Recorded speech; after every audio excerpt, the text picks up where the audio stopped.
Okay. Well, welcome to the Child Fellowship Match Panel. Our first part will have with the program directors. Special thanks for the Medical Student Resident Committee at ACAP. And thank you so much for Annika for coordinating this. So for the first part, can we have introductions to our program directors, starting with Dr. Kayum?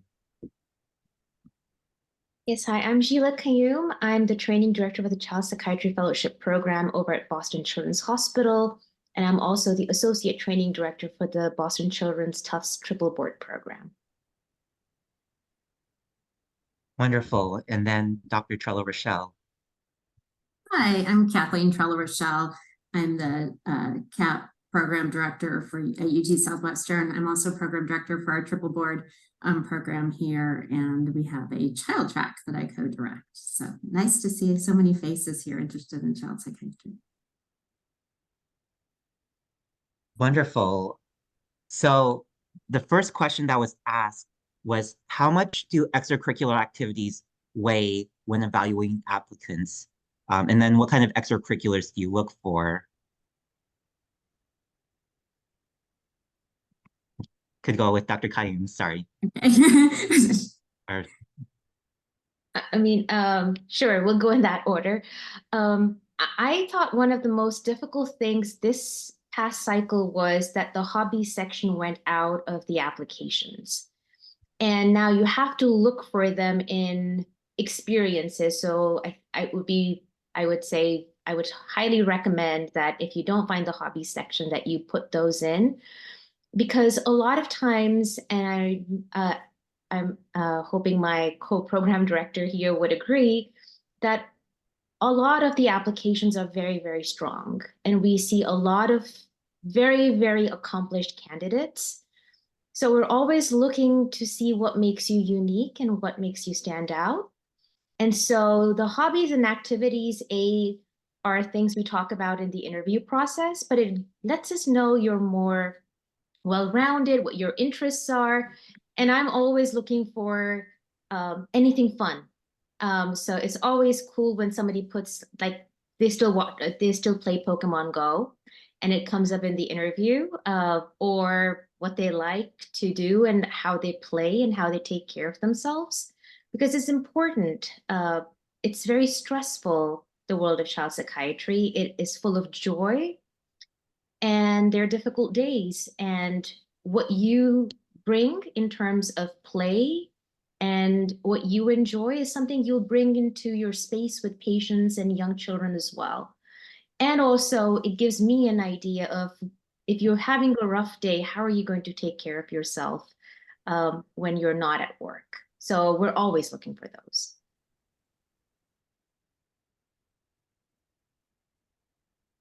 I don't know if you want me to add, Thomas, or just kind of things. Yeah, we take a very holistic approach to your application. So look at everything you do in your spare time. I don't know, extracurriculars, volunteering, or other interests you have, or research, or kind of leadership activities, or things you do for education, as well as hobbies. So yeah, everything kind of weighs in to find out who you are and makes you unique. And again, what you would bring for interest. The hobbies are coming back. I like those too. The hobbies probably more so for your interview, makes a fun topic to talk about, because if you play bagpipes or something, it might be just a fun part of your interview to de-stress and be able to talk about that, as well as kind of how you balance things in your spare time. So yes, I would glad they're coming back, because it kind of lessens the stress of an interview when you get to talk about fun things and your hobbies during that.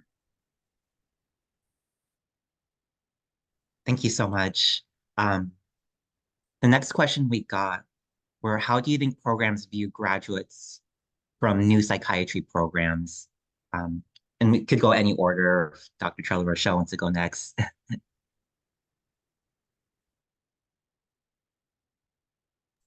There we go. Okay. So I think, anything that you struggled with, again, going back to kind of this holistic approach. So, people that have different struggles and different areas. So I think sometimes including that maybe in your personal statement, if you can explain some struggle you had. Sometimes people will have something come up that's like a death in the family before you take a major exam, certainly, and that can impact people, or we all have things that happen. So I think a personal statement may be a place to put any struggles. But again, we're looking at the whole application. So if you've just had one struggle or area and, struggle in one area, we look at all your strengths in other areas too. Are we talking about new programs? Sorry, yeah. Okay. Oh, was that the red flag? I'm sorry, I think it was switching around. I hope I got the right question there. I think in terms of new programs, it takes a little while for people to establish the program, but that doesn't mean it's not a good program to begin with, or that they haven't been training sites or have been involved in residency training before. So a lot of times those places that become their independent programs have had a lot of experience. So we always do look at new programs. We also get to meet the new program directors, who might be people we already know when we go to something like ADPERT and we hear about the new programs. I think it's always helpful when we know people in the new program, because we can just talk to them directly and see how someone's been doing, or what the setup of the new program is like and what kind of training they have. So here, I think to balance out coming from a new program, that's where you might have to pay a little more attention to your application to show that you're more well-rounded. We will do a holistic review, but making sure that if there are areas that your new program probably doesn't have at the moment, that you're able to augment those with maybe off-site experiences, away rotations, elective experiences. So I think that's one way to sort of strengthen the application coming from a new program.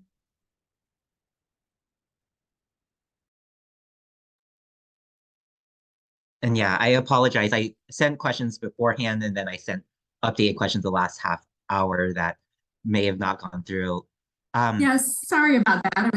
Like when I got pinpointed, I jumped and couldn't hear you, so I should have clarified the question there, Thomas. But if you want me to answer the new programs as well, certainly we look at new programs and what you have to there, and just again talking about your experiences and things like that. So certainly, yes, please apply for child fellowships if you're from new programs too. We love to look at applications and meet people from all programs from all over the country. Wonderful. And then since you already touched on it, we'll get to the point on some people may have like red flags. Some people mentioned how they may have not passed step 3 the first time. How big of a red flag is it? And then what can they do to make up for it? I think in terms of red flags, it becomes a red flag when it's not addressed.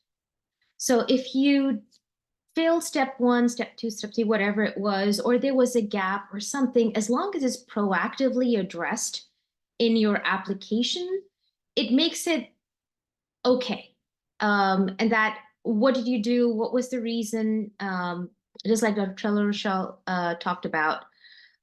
More important is not glossing over it, and then also saying, what did you do to overcome that challenge? And as long as you're explicit about it, I think that's all good.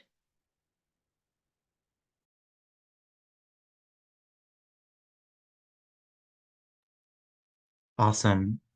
The next question, we had people asking, what are important factors of getting interviews and then also like getting ranked at your fellowships?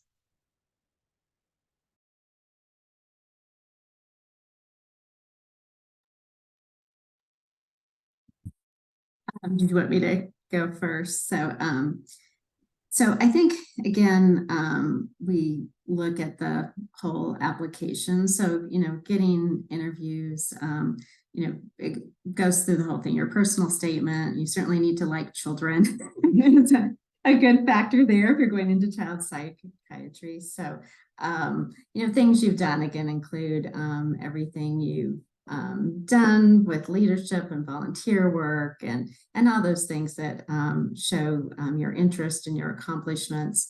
Also, it's important, to show things that you've done in residency, but if you've had, something you've been volunteering since you were in high school, all through residency speaks to your commitment to something. So just really showing you, we love to have a diverse group of fellows come in, and everyone brings their special qualities and attributes. So just expressing that in your personal statement, showing as much about you as an individual, and then all your accomplishments in the application there, as far as getting interviews and incoming.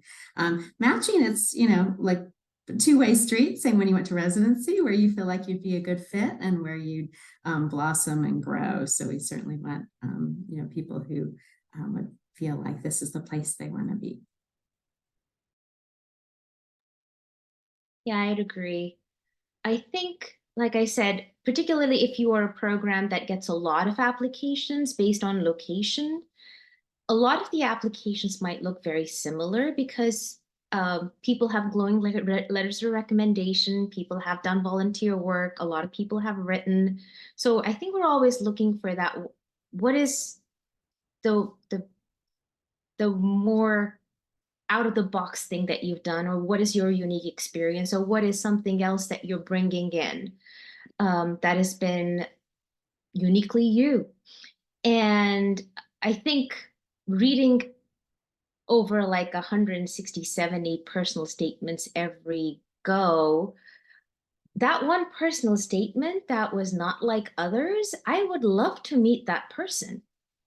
So I love reading personal statements, and it's always a joy when I get something that's a little bit different or a little bit daring or more real or emotive or well written, that just doesn't start with, I had this experience. Yes, I was so inspired and I'm going to be a child psychiatrist. But what it means to you and how much you can actually express that, I think means and conveys a lot. Where a lot of things other can be equal, the personal statement can really show who you are. And in terms of matching and how we rank people, again, I'd agree, it's really the goodness of fit within our program. But I can tell you, I feel like they're match gods. I am surprised every year how things like there are times I think these people are coming and they're going to be matching with us and they don't. And the people I would never think would come show up. So it's a roll of the dice. I'm always surprised. But when we're thinking about who would be a good fit for our program, it's really kind of getting a sense of what kind of program is that, and does that meet your goals? Is that aligned with the kind of child psychiatrist you want to be?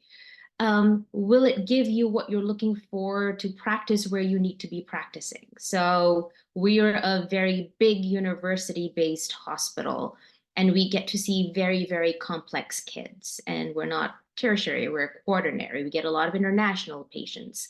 So it's just going to be a very different feel than another child psychiatry program. And so people who come here, we have to think about, how are you going to be with kids? How are you going to be with families? How are you going to be with lovely families? How are you going to be with upset families? How are you going to be with scared families?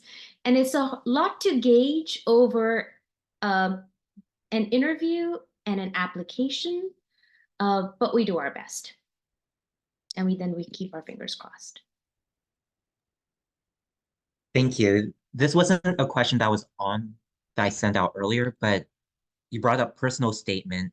Are there like general rules, like when we apply for general psychiatry, they're like, it should be definitely fit all in like a page. Is there like other like ground rules or things that are helpful to have on a personal statement, or that should not be included?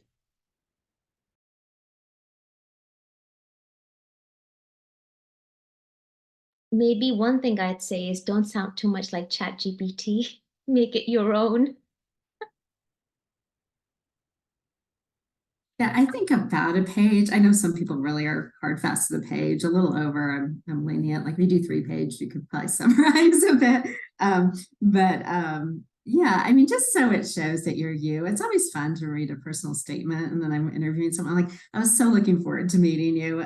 If you just get that feeling and it's personal and it's you, I think are the best ones. And I don't think anything's off the table, but just again, same as resident, things you feel comfortable talking about. If you're having to talk about a struggle and you're not really worked through it, and it makes you emotional to talk about, not to put that in a personal statement, because you want to be able to interview where you feel comfortable.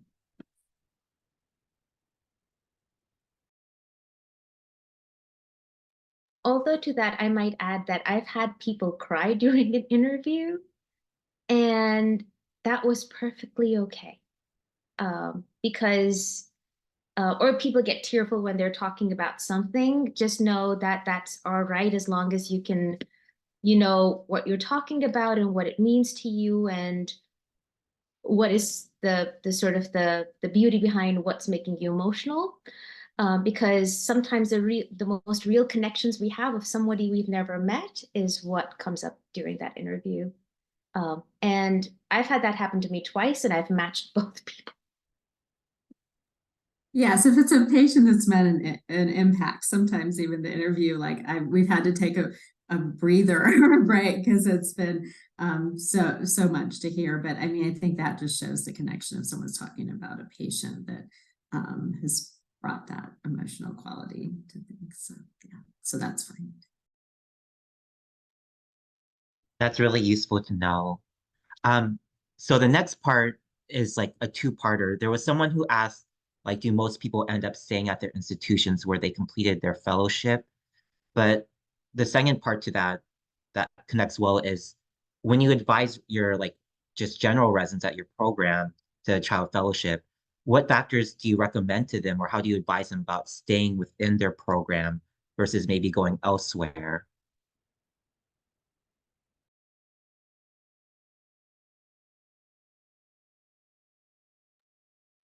I never know who to go first. I can address some. People stay in institutions where they complete fellowships. We certainly do fortunately have several people stay on faculty every year, which is so exciting. And we have people come from outside too for our faculty. But I love when some of our fellows stay. But really, people go into every area. We have fellows go into private practice, and then sometimes they stay on volunteer faculty and still want to be involved with us as well. They may have families in outside areas of the country, or, I mean, really, people go kind of everywhere. I think from our institution, they may go out in rural areas and practice.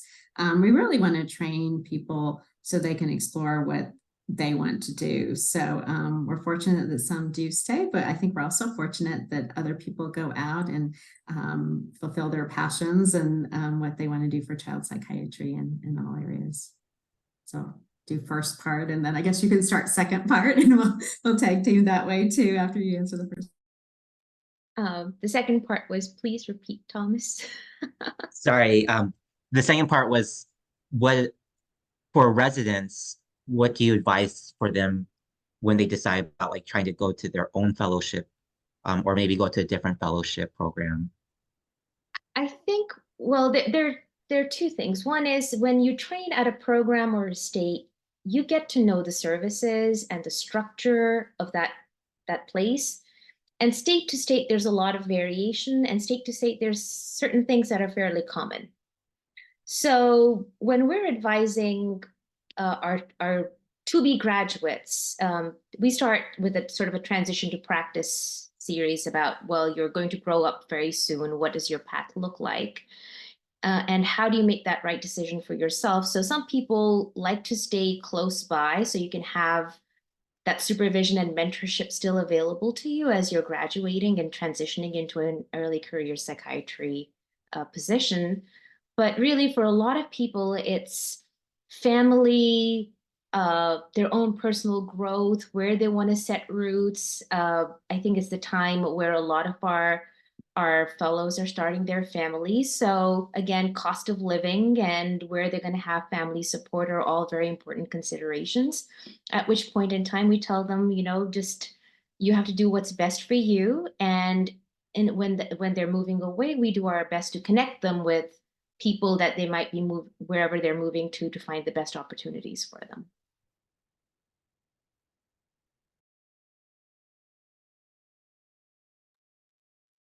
Wonderful. So the next question that we have here is what cha- well, I'll skip to the first this question. What are some of the major differences and unique learning opportunities in your fellowship?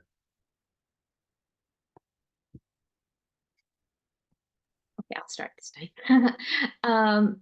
Our fellowship, I think, is very different in the sense that we have about 10 months of elective time in the second year, and we meet all the requirements pretty much in the first year. So it's very much a choose your own adventure for the second year. So people can do all kinds of different things. We have people who want to do community work. We have people who want to do research. People who want to do med ed.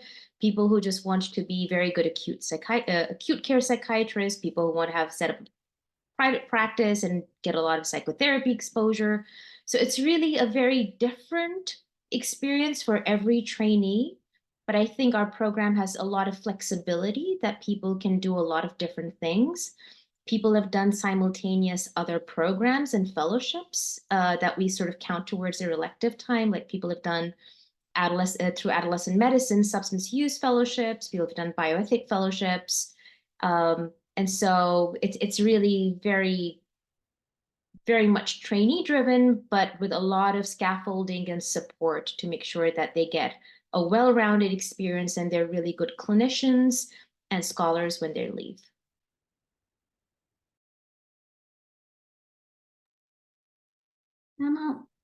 Yeah, as far as learning opportunities, we're in Dallas, which is a large city as well. So we're the only med school in Dallas, a large city. So you get lots of opportunity. We get to be selfish and go to lots of different training sites. We're academic institutions, you get that, as well as we do a lot of community outreach, going to public community clinics. You get exposure in lots of things. We have eating disorder unit, we have foster care clinic, we have autism, there's school clinics. We have collaborative care where you can reach out to pediatricians and reach out to the school system. So that's been nice. As far as Texas, there's been a lot of funding going into child psychiatry, which has been very nice to reach out and have more funding for the fellows to participate in collaborative care, go out to community psychiatry sites where we have faculty there as well. We're building a brand new state hospital that will finish in 2026. We're going to have 92 child beds, which is so exciting, right in our medical center.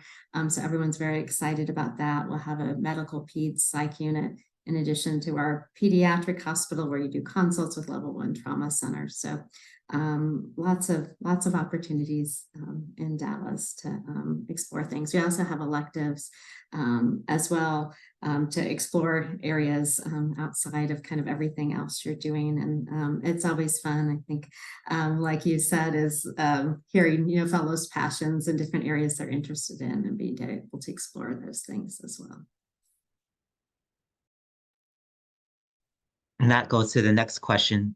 What are recent changes to your program that you feel like has been successful, and how do you define that it being successful?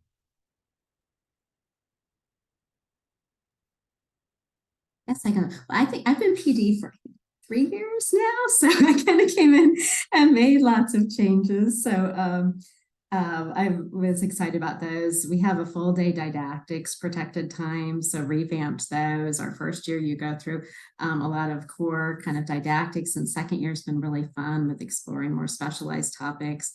We went out to learn on a ranch to learn about equine therapy, try to do things out of the box and more interactive, which is really fun.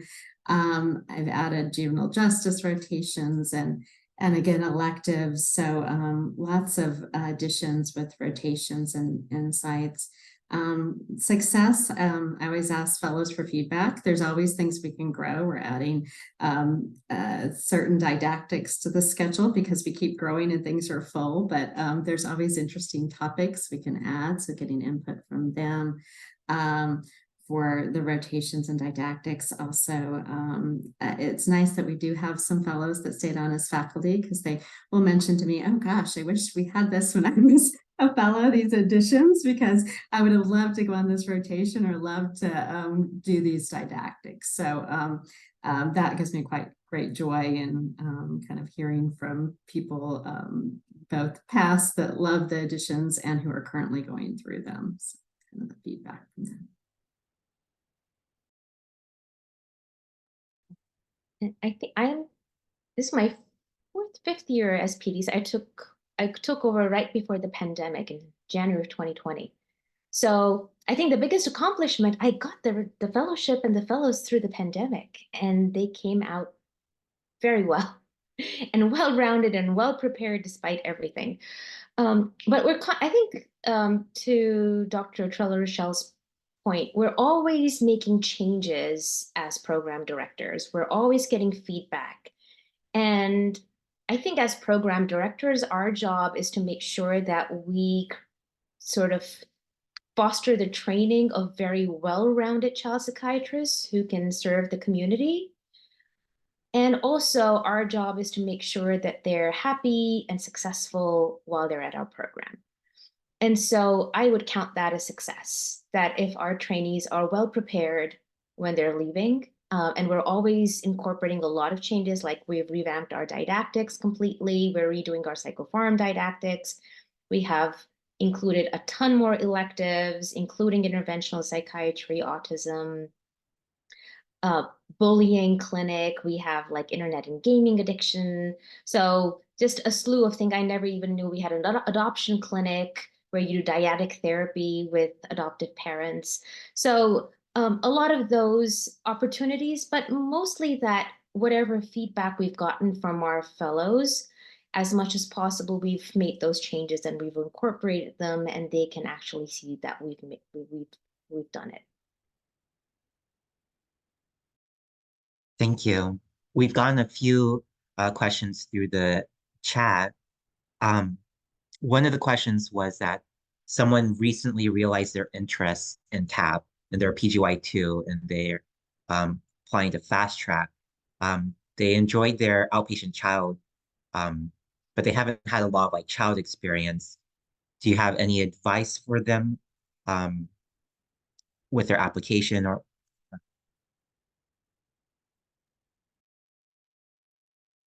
Yeah, it's not the amount of child you do, because if you know you want to do child, we're going to have 2 years of child, so that's fine. As long as you've had enough experience to decide this is what you want to do and are eager to do it, and a lot of people kind of recognize that, in other ways, maybe had some more rotations in med school or have done some, work with children in autism center. So it's not like you have to have child experience coming into child, because that's what our job is, to train you in child. I think the main thing is just expressing your interest, and that's what you want to do, and come to a fellowship and learn more. I'd agree. I mean, there are times where I've seen an application and it was entirely ophthalmology. And so when I interviewed the person, they were like, yeah, I came to a point where I realized eyeballs don't really interest me that much. We have a lot of people who had even like might switch specialties after they've started residency and switch into psychiatry and then come to child psychiatry. So it's perfectly fine. And it's really your passion, your interest, your curiosity, and your joy of learning. And if you can put that through your application, and this is what you want to do and you're committed, we look forward to it. Awesome. And then another question was specifically for Dr. Qayyum, where you mentioned there's a lot of elective time in the second year. So have fellows been able to do other fellowships like addiction? So we've had 2 fellows do that, and we've counted their time in the substance abuse as towards their elective time. And so they were able to shorten the amount that they would have to do extra time in a substance abuse or addiction medicine fellowship. One of them was able to complete it within that time frame and graduate simultaneously from both fellowships. And then another person had to take another, I think, 4 months extra, and then was able to do the other one as well. And another question was for some about triple board / integrated child psych. How can we stand out and show dedication to the field with only medical students under our belts?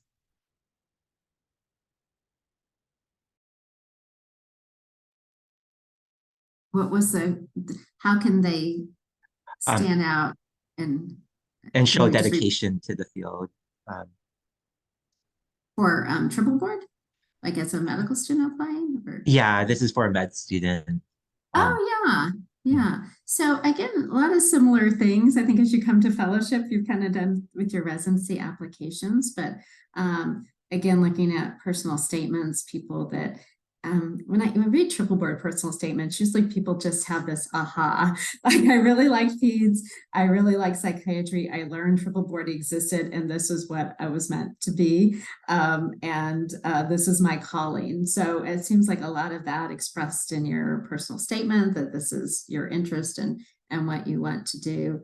And then it doesn't, other things, you might have some interest in peds or psych, or even like as a medical student, again, like you mentioned, it might have been ophthalmology, and then something happened and you saw a child and you loved peds and you love psych. So I think, again, putting everything that makes you unique in your interest, and a lot of that is really how you integrate it and want to, do triple board training with combining those things is what really seems to stand out with medical students interested.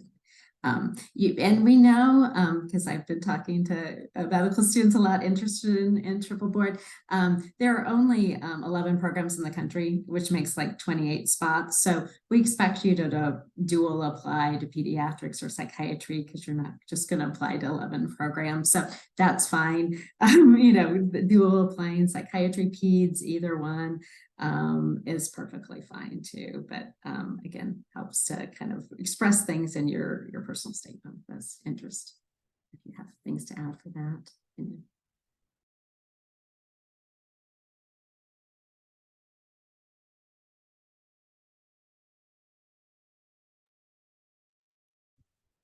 so another question that we have is, um, for new programs that are actively developing their curriculum, would you discourage fast tracking? My program has had difficulty establishing rotation sites for community and addiction psychiatry before the third year.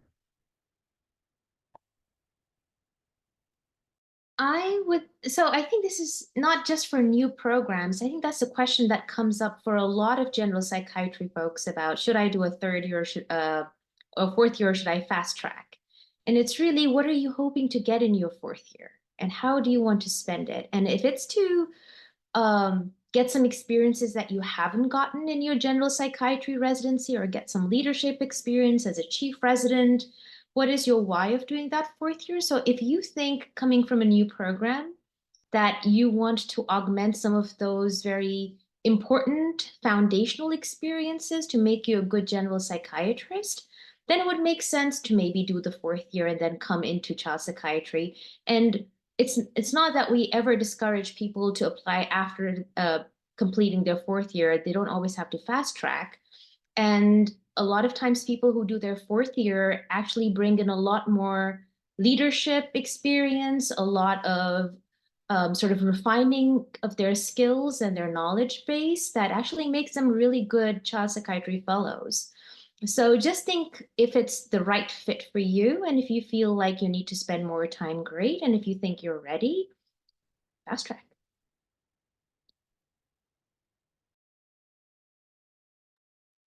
Yeah, I agree with that. The other thing is your program director will fill out this form as for fellowship, showing you will complete things by the end. Some things like community psychiatry can dual count. So we have a lot of community psychiatry, in our program exposure. So if you look at ACGME guidelines, there's some things on your little checklist that if you don't have it, kind of can dual count in a child program if you have it. Other things, if you haven't completed it, will have to be kind of worked out with the program with how you would complete that for adult training. But yeah, it's really, again, deciding to fast track or apply after your fourth year. It's kind of a personal decision with how much more adult you would feel like you'd want to do before coming to child.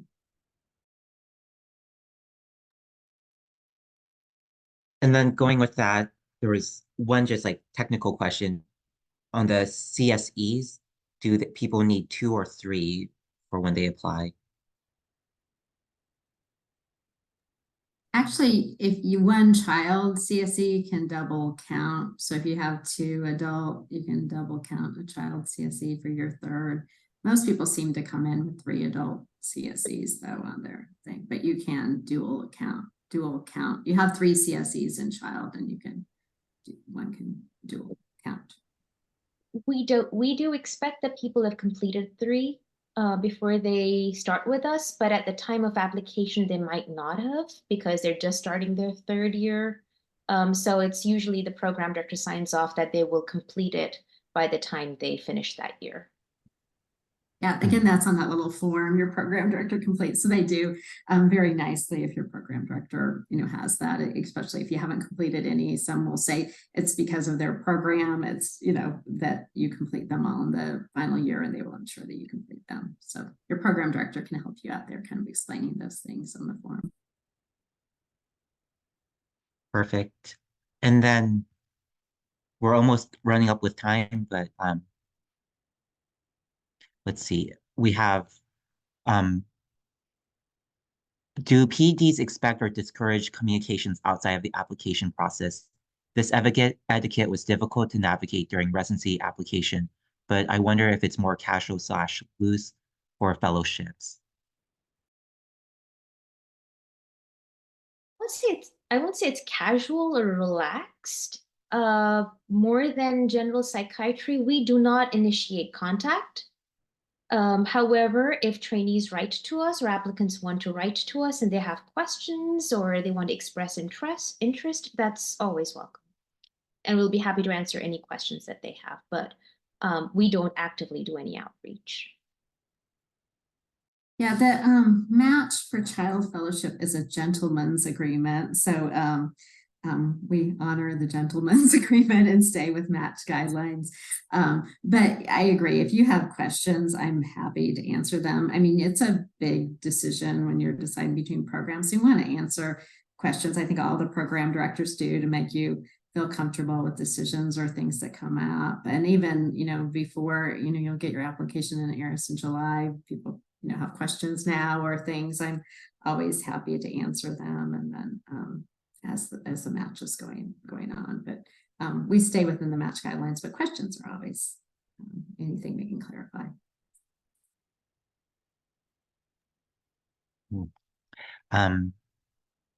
Another question is, I'm wondering how someone with all training in one state can prove / show dedication to leaving the state to get interviews, and wondering how much geography impacts decision on giving that applicant an interview.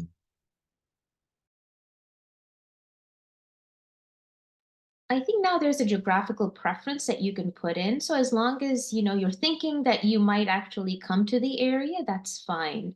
We interview people from across the country. It's not a barrier because, again, child psychiatry match is not the same as general psychiatry match. It's not as competitive. People usually get their choice of where they want to be, more or less. And there's also a very good opportunity to match into really, really good programs. So I think this is where make the most of the opportunities. I think CAP fellowships would be lucky to have you, and they're always looking forward to applicants from everywhere. Yeah, I agree. We interview all over the country too, but a lot of times people will have a significant other or someone in an area and it can be geographical preference. Same as in you're applying to residency as a medical student, sometimes you'll reach out, send an email to a program director if you haven't gotten an interview, expressing your interest in why you went to be there is fine as well, because it lets them know you really want to come to this area of the country. And then the last question that we'll have is, are there anything in particular recommend for rec letters, things that you would recommend, or say that the letter writer should include that the applicants can ask from? Because sometimes there are I remember with my residency application, sometimes letter writers are from like the community and they may not know what's important to put on a letter of recommendation. Um, to be, I think a letter from somebody who really knows you well and who'd be able to speak for you goes a long way. So sometimes you read a letter and it feels like somebody doesn't really know you that well. Or that if we call them later just to ask some more questions or follow up, they don't have a lot to say. So I think just choosing those letter writers carefully. So maybe just be upfront and ask, could you write me a strong letter? And if they can't, then find someone who will, rather than taking a chance with someone who may not know you as well. I agree. It doesn't have to be famous researcher or someone. It's less of like who writes your letter. It can be a community person. Again, just them knowing you, and again, add something to the uniqueness and the relationship and things. Regurgitating your CV, we've read your CV and all those things we don't need. We just really want to hear your letter writer's impression of you, and that comes through a lot of times if it's someone that knows you really well or worked with you with a particular patient. So sometimes you can remind your letter writer of maybe a patient you worked with and what you did, and that impact just shows more of that connection you have with patients and the connection you have with your attending or other people on the unit. All those things kind of coming through, just letting us know more about you. Following up with that, is there like in the general psychiatry residency, it's normally like you would want 2 psychiatry people to write you a letter and 1 like primary care person. Is there some sort of like kind of thought process for child fellow, like it should be predominantly all child psychiatrists, to be a mix? Yeah, a mix. Maybe 1 child letter at least, but the others can be from anyone. And I think it's more important someone that knows you and can discuss how you relate with patients, related with that faculty member, related with other people, and just who you are kind of coming through and their relationship with you. Mhm. So the key point, relationship, how well they know you. So thank you so much for taking the time for these questions. This is really helpful. I mean, a lot of people showed up and this is such a great benefit for people. And so with this, the program director session is over. Yeah. I'm happy to answer, any other questions. I don't know if Tom's giving our contact again. Don't be afraid if there's other questions you didn't have time to answer. I'm happy to answer those. But again, so excited to see all of you interested in child psychiatry. We need lots of you, and excited for your interest. Thank you, and please don't hesitate to reach out. Thank you. And so the next portion is with the child fellows. And this part will also be recorded. We'll also have a non-recorded section for some more of the sensitive questions. And so if we can have on screen our 3 panelists, Kamal, Diab, and Savio here.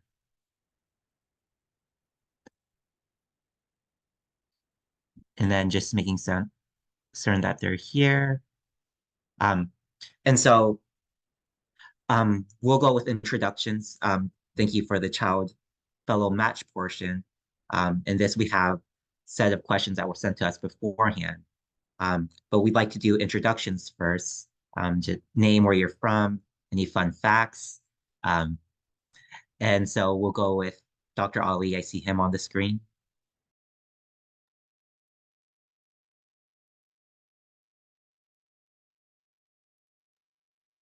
I don't know if it's just me or I'm not quite hearing anything from Dr. Ali. Is that working? Yes, that's working. Perfect. Sorry. Hey, I'm Diab. I'm currently PGY3 here at the University of Colorado. I'm starting up at Boston Children's Hospital. Thank God Dr. Kame has stepped out in this coming July. And I grew up in Michigan. moved to New Orleans for medical school, and then moved to Colorado for residency. Super excited. What was the other thing? A fun fact? Yeah. If Uh, you feel too much pressure. yeah, I enjoy sailing, and I am very excited to get back into sailing when I am back in Boston. Awesome. And then Kamal. Hey everybody, can you hear me and see me okay? Perfect. Thanks so much, Dr. Pack, for organizing this. This is like an amazing event. It's great to see over like 100 folks here tonight. I'm really excited to be on the panel with Dr. Sabio and Dr. Ali as well. So my name is Komal. I'm a PGY3 Gen Psych resident based in Jersey. I went to undergrad in Jersey. I went to medical school in Jersey. I did residency in New Jersey, but I'm like finally excited to go leave the hour-and-a-half radius of Jersey that I've been in for my bubble of education, and I'm heading to Stanford in the fall, not even in the fall, in the summer. Wow. And I think for a hobby for me, I love planting, and so we just planted a ton of dahlias and peonies right now. I'm hoping it didn't kill them, but I spent a lot of money at Costco because they have great plants there. And then I forgot, what else were we supposed to talk about? Anything else, Thomas, or did I hit all the buttons? Yeah, hobbies is a cool fun fact.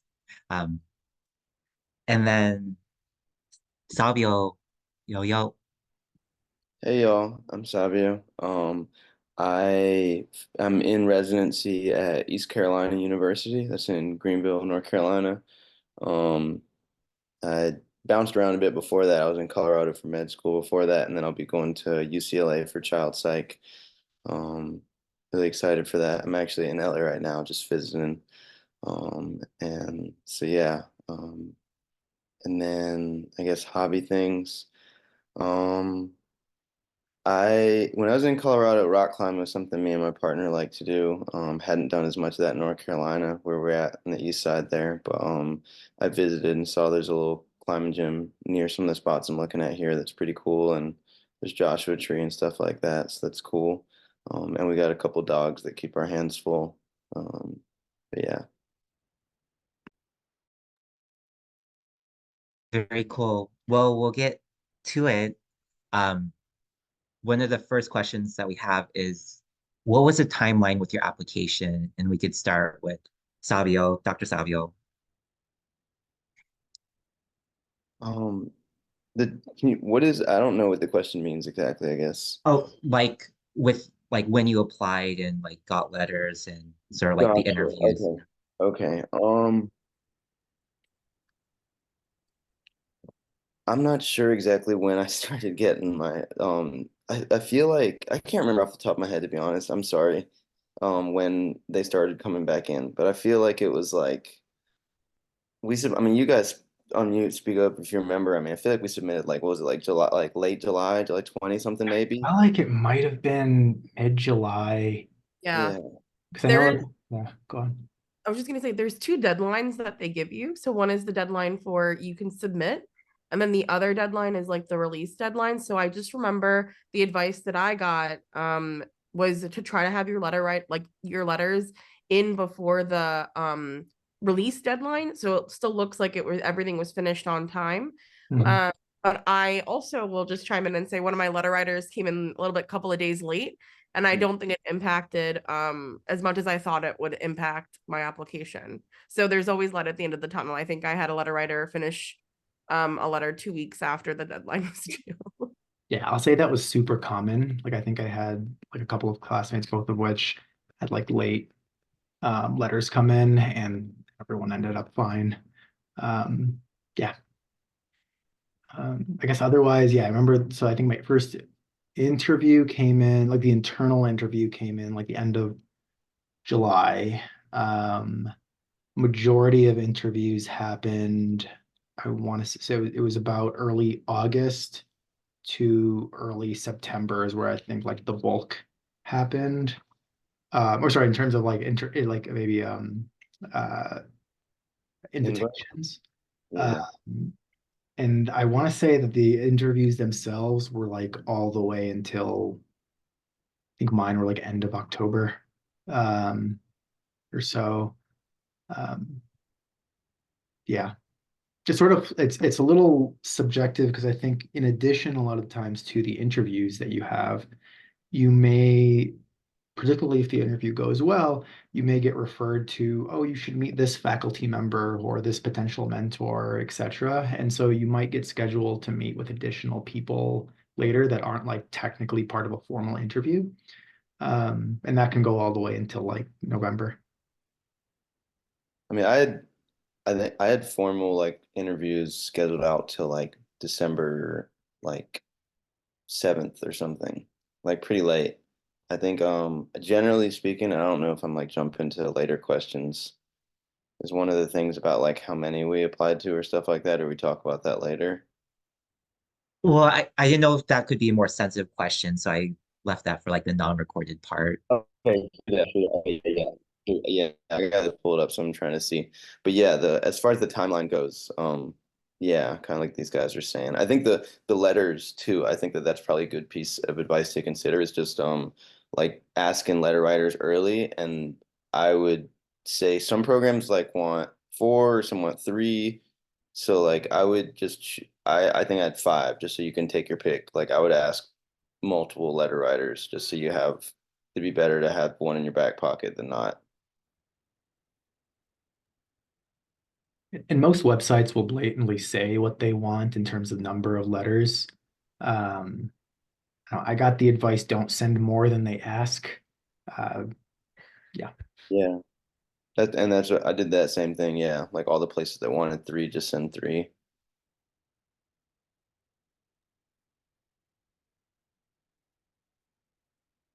Next question then with that is, what's do you feel like is the best advice to stand out in your applications, um, including if there's anything you should be starting as a PGY1?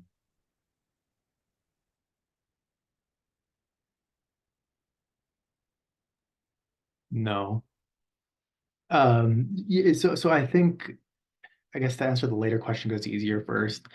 Uh, there is nothing you should be doing during your PGY1 aside from learning to be a doctor, learning that Zyprexa and olanzapine are the same medication. And in general, getting a vibe for what interests and settings, etc., you like or dislike particularly, and really exploring that. There's so much to do in the first year of residency for most programs that I think to put the additional pressure on, oh gosh, but I also have to be preparing for my fellowship application is just a bit much, almost unrealistic a lot of the time. So I think if you're giving yourself the grace to really just, this is my time to explore being a doctor, um, is enough. Most of the time, you'll find that you'll come up with interest or loss of interest along the way you can pay attention to. The best advice to stand out in your application. So I think there is, I mean, the others, the PDs sort of touched on this. I think there is a bit of a golden rule to interesting people tend to be interested people.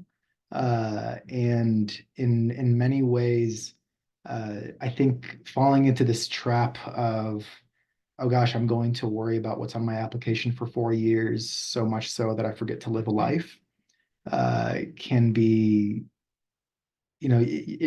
don't fall into this trap of forgetting to actually just get involved in things that you're actually passionate about, because that will show up in your personal statement, interviews, etc.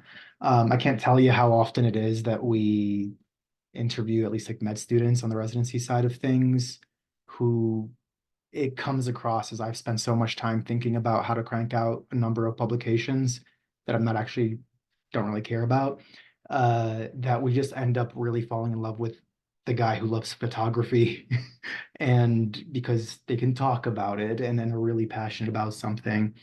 So I think it's that and those kind of things, I mean, the PDs talked about it, those things do stand out in your application. And people who are good with kids tend to be playful, and you sort of need to have lived some sort of playfulness in your own life, or at least exploration in your own life, to have that as part of your repertoire. Or else it'll catch up with you as both a clinician and human. But I'm talking a lot. Anyone? That was all really good. I agree with all that. Yeah. I think a piece of all those things you mentioned. I think combining it too with the whole like PGY1, like don't need to worry about that stuff at all. Agree, like amen, 100%. And the stuff about having a life, if you can find a way, in addition to learning how to be a doctor in your PGY1, also finding a way to still be human while being doctor and have those things, that's really your only homework in PGY1. Yeah.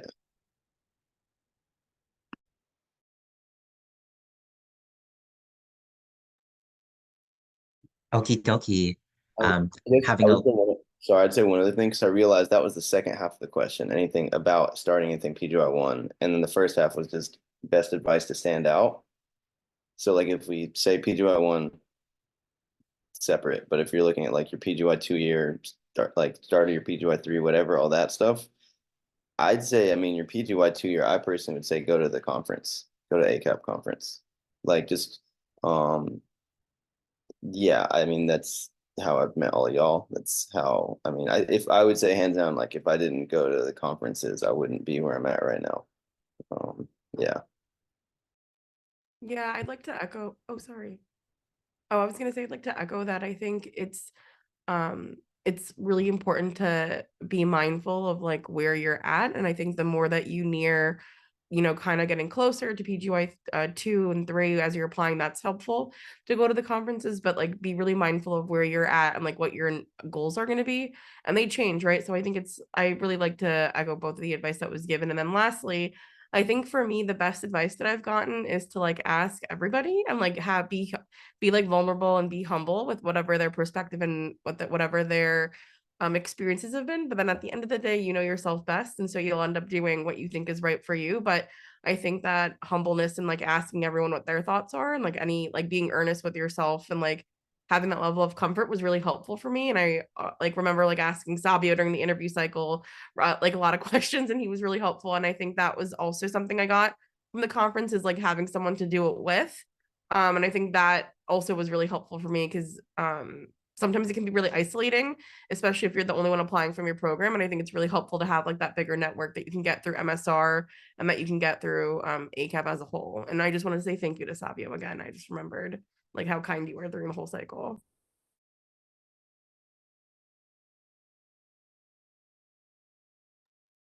Were you going to add something, Dr. Ali? Oh no, I was just going to echo, like, I think there's a later question on what are good ways to connect to programs outside of your region. I thought ACAP was like the way to do that. It's just so easy to walk around and get to know people. Yep. I mean, that one event that you were a monitor at, Diop, like, I mean, there was like what, like 8 program directors there. I mean, like you're in a room with like 30 something people and 8 of them are program directors at awesome programs. It's just kind of like, I mean, they know who you are. I mean, like inherently somebody having your name, the face, having some interaction with you in person, like that makes inherently, if you're in the stack of 150 whatever applicants, it's going to stand out. Um, Well, with us being on that topic, you mentioned ACAP is a great way. What else would you echo for best ways for interested interns or just residents to connect with programs that are like outside of their region? They have open houses, so I know like maybe it's becoming more common now, but I know programs will have like open houses or they'll be present at events. I think that's really helpful to go for, because not everybody can go to a conference, right? Like some folks have other times that they need to use PTO, and like not everyone presents at conferences. But I think virtual events like open houses have been really helpful.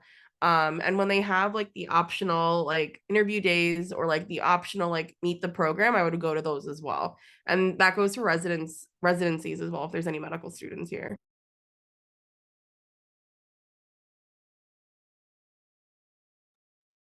I guess following up with that, because one of the questions was about like how common are open houses or information sessions. It sounds like you went to maybe one or two, or were there like multiple ones that you went to, or were they primarily at ACAP? I think there was like one or two, but I can't remember. Did you go to any more, Diab? want to say maybe half to three-quarters of the programs I applied to had some form of like, even if it wasn't like an open house, there was like some information session they had about like maybe a track or something like that. Or like a diversity and inclusion sort of oriented session or something to the like. So there are different ways of getting connected based on the program. I'll say that a lot of the time I found that you may not have even known about certain open houses prior unless you like were following certain things on social media or had like actively applied to the program and all that. So I'll say like if programs you're like blatantly interested in have like a social media presence or whatever, maybe just follow them earlier rather than later because they might put out something like an open house. Yeah. And I think almost every program had some sort of virtual happy hour before the interview.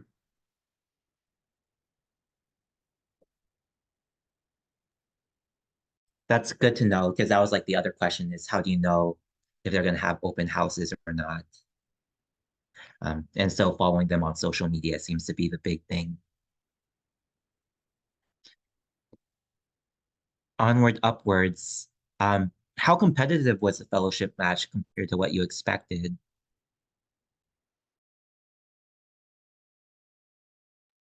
I guess I don't really know how to measure that.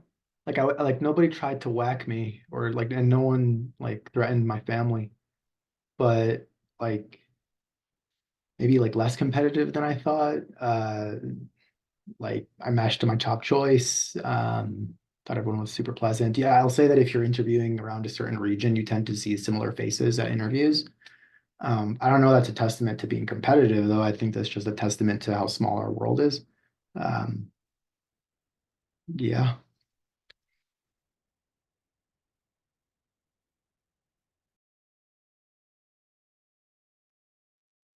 Any other thoughts, Kamal or Sabio?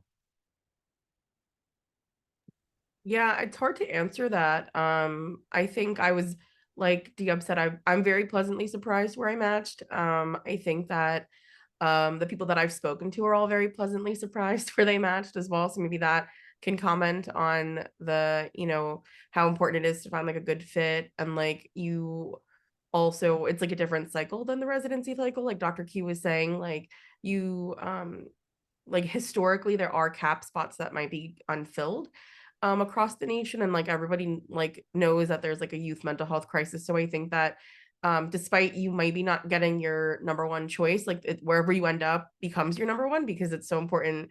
The work that we do is so important. So I think that across the board, like it's a really tough question because I think everybody ends up where they're supposed to be. At least that's how I have what I've heard and gotten mentorship on.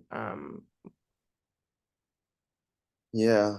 Um, I mean, I think I think to me one of the things that's hard to answer about it is just like you don't we never know like if the places that I put behind UCLA, I didn't know if I would have matched to them or not. I don't know if they would have, ranked me high enough or not. No, you don't know. Shit, I don't know if I'm not supposed to say these things, whatever. But anyways, the thing is though that it's just like the thing that I felt good about is that was kind of different than residency, where like residency I might be like, okay, cool, there's a handful at the top where I'm like, those would be sweet, and then there's kind of here and there. I mean, like it was just through and through. There's so many programs that I'm like, I would be elated to be at like so many of these different programs. I mean, just like so many of them. And to me, I mean, there was a period where I was looking at it and I felt like I was like, man, can I just like arrange a way where I can just do like a massive series of away rotations and just spend like, 2 months at all these different programs and bounce around because there are just so many cool aspects at so many different places. Um, I don't, and yeah, I mean, I feel like it's definitely um the odds are more in your favor, I guess, than with residency application and stuff. But yeah, if that kind of answers that. Yeah, thank you. Um, one of the questions was, were all the interviews virtual? Was there an in-person option? And then part two is, do you know if it's gonna change maybe next year? That would have been probably a good question for the program directors.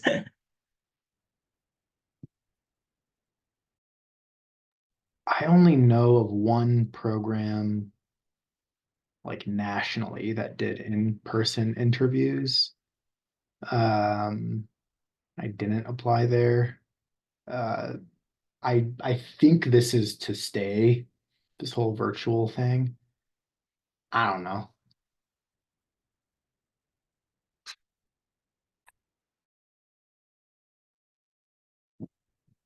That's good to know. Um, and then there's some programs that also, I believe, apply. They don't go through the match. Um, were those any of those programs that you're aware of, or did you apply to those?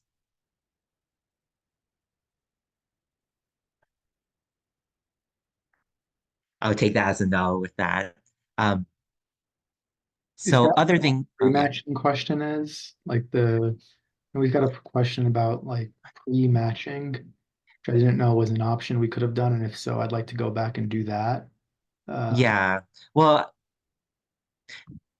I was thinking about like if we actually should have asked that question or not, because I'm certain if people are, so there's like the match, and then maybe you could pre-match, and I actually don't quite know what they meant with that. I'm not certain if programs can tell you if you're ranked to match or anything. There, so there are a couple programs that in looking, uh, early, like they'd have it on their website sometimes saying that like, hey, if you want to be considered for a spot pre-match, they would say like turn in your full application materials like by like July 1st or something, like super early.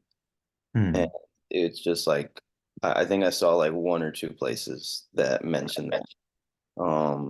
But it wasn't something that I did, but it was just like, okay, interesting. I guess that's something that some places look at. Um, but it's definitely a very small number. Hmm.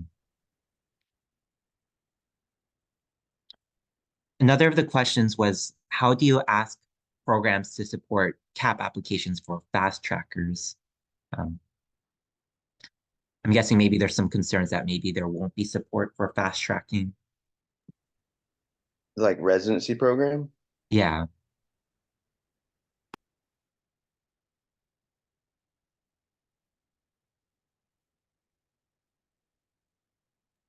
Um, so I'll say that even though anytime you choose to choose CAP is great, um, as with most things, the earlier you make that choice and express it, the more you can kind of begin planning around it. And I say that because let's say you are part of a residency that has a track that has dedicated time to certain things, like it's women's mental health or it's research track or it's psychotherapy stuff. You to fast track, you have to finish things in 3 years in terms of your ACGME requirements. And if a program is initially planning for like, well, this resident is on a track under the assumption that you finish things in 4 years, um, you might need to decide by about your PGY2 that you're going to be applying for CAP if you're on that sort of track, because you're going to have to like maybe shift some things around to complete your requirements. So I think expressing that as early as possible to your program director, um, and so just to make sure that you would actually be able to complete everything in 3 years if you want to fast track. The other thing to express things early, if you can, is programs range in reaction to fast tracking and leaving your home institution, um, from like a very like congratulations, I hope we meet again someday, all the way to why would you ever leave? We're so fabulous. And as soon as possible as you can kind of mutually undergo the stages of grief in making that transition, usually the better. And because you're going to be asking all these people for letters of rec, and then having that last minute scramble of, ha, by the way, I'm leaving, and can I have your letter of rec? Just usually isn't like my favorite. It can also be important in terms of planning things like interview time like I think some programs will have, you know, you have to use vacation time for your interview, some not, and it's not always clear in like your contract, obviously. So kind of establishing what you might want to do for your PGY 3 year in terms of just how much vacation time you'll have to allot.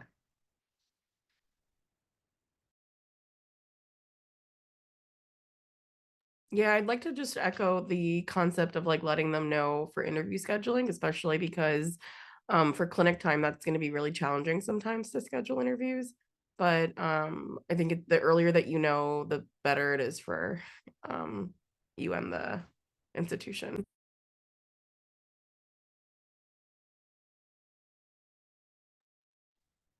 Another question is on getting letters of recommendation. Um, that can be challenging for some people if they only work with an attending for one rotation. Any advice on how to like develop that relationship and get a good letter? Yeah, it's a great question, right? Because I think the other part of the spectrum is like most people that might have a lot of opportunity within child psychiatry might become comfortable enough to not pursue child psychiatry, right? Like if you have a lot of experiences in child psychiatry, you might feel comfortable.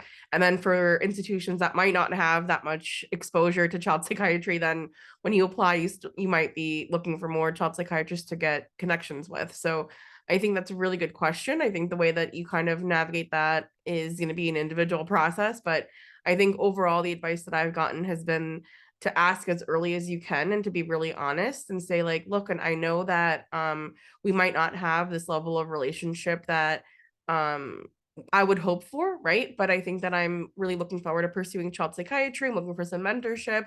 Maybe we can kind of get to know each other throughout this process and build a relationship that way. And I think that's also helpful. And then I think Dr. Trello Rochelle and Dr. Kayum were talking about how you don't need multiple child psychiatrists for the letter. It's helpful to have one. But the field of psychiatry, especially child psychiatry, we're really understanding and we're forgiving. So if you can't get everything the way that you're hoping for, I think it's still going to be okay. But I think that navigating at least one child psychiatry letter will be helpful. And then ACAP also might be a good way for you to meet more people and to get mentorship that way. If you're like if you're looking to get mentorship, I think that ACAP has quite a few mentorship programs that can connect people with other mentors, and that might be another avenue to get a letter of rec. But I think that the common letters that everyone probably will likely need is a program director letter first and foremost, and you all have a long-standing relationship with your PD. Another letter that some people can get is the chair letter. If you have a department, that might be helpful to have. And then like maybe your inpatient psychiatrist, even if they're general, that might be helpful. And then if you have any experiences in child, that might be like the third letter that you're looking for. Savio, Ali, and do you have anything that you want to add?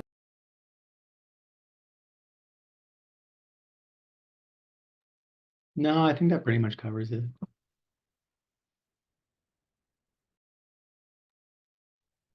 Perfect. And then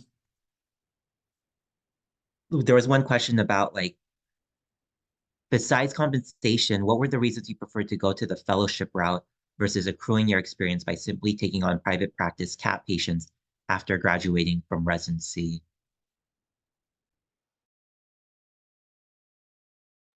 What a fun question.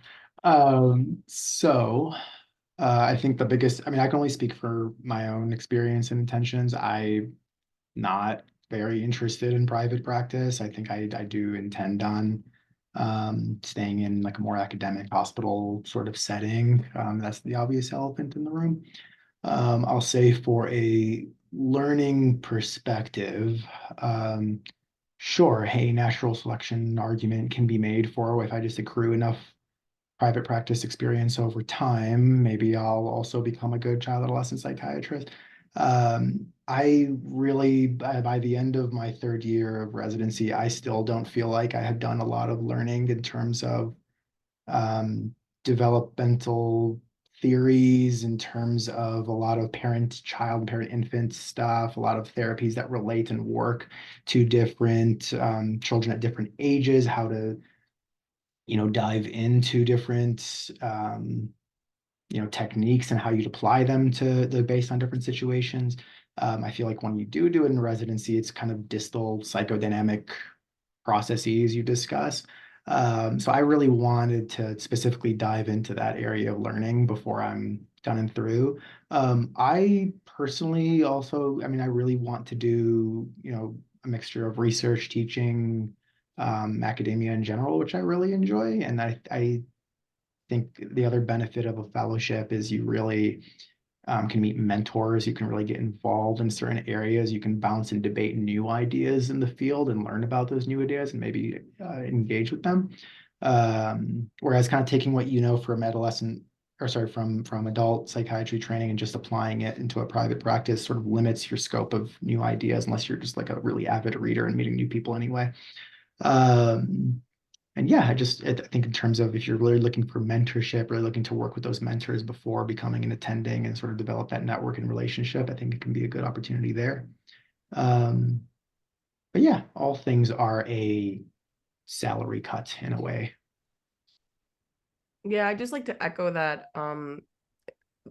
It's everything is going to be individual. Like, I think your journey is going to be individualized. I think for me, I chose to do fellowship because I want to be in academics, and so I think that it was like a natural, easy choice for me. I've always actually been interested in that realm, so it was an easy choice. That might not be as easy for other folks, but I think you just have to, like I said, ask a bunch of people and see what looks right for you. You're never going to go wrong, I think, in any choice that you make for getting more education, I feel.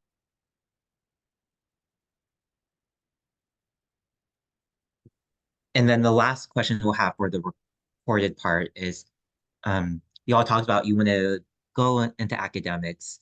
One of the questions was, how did you develop like your clinical and your research interests?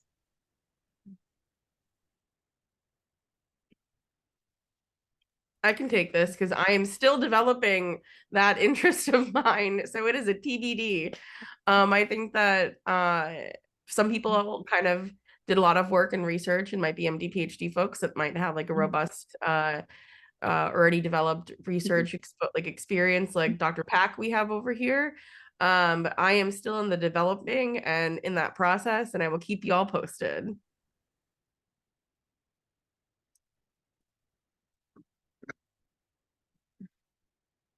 And then Dr. Ali. Yeah, so let's see. My area of research is in essentially migrant and refugee child and family mental health stuff and the transmission of intergenerational stress and trauma, and then treatments for all of that. My parents, or like my mom was a refugee, dad is not. Both, the idea of trauma was very throughout my family, and so it's almost no surprise that this would be my research area as I developed understanding of myself across the year. But I say, and why I say that is I think it's important for an area that you dive into and become passionate about to be something that you're passionate about and something that you're choosing because you actually will be interested in carrying it forward. Because if you're going to be involved in research, it's slow and boring a lot of the time. And kind of having that Northern Star of why am I doing this? What purpose am I deriving out of it will continue that fire in your belly. And otherwise, if you choose an area that you sort of just choose because it sort of fell in your lap, it begins to become stale real quickly, and you begin to not enjoy it. So I would say, I mean, the interview process and like their application process can be a really nice time to also ask yourself, like, what am I actually interested in and why am I doing all of this? And then from that, if you're passionate about something enough that inevitably what is research, you're going to write about something, make it something you actually really care about, and then just channel that. And it can be literally anything. Some people do love translational and rodent work and all of that stuff, the basic science stuff. Some people are in it purely clinical. Some people are, I just want to kind of write about the things I see in front of me. Like I have like one mentor who's just is a clinician, and every time something interesting clinically comes up, he just writes like an opinion paper on it. just sort of hot takes by Dr. Yeager. But yeah, it's really just whatever's true to you.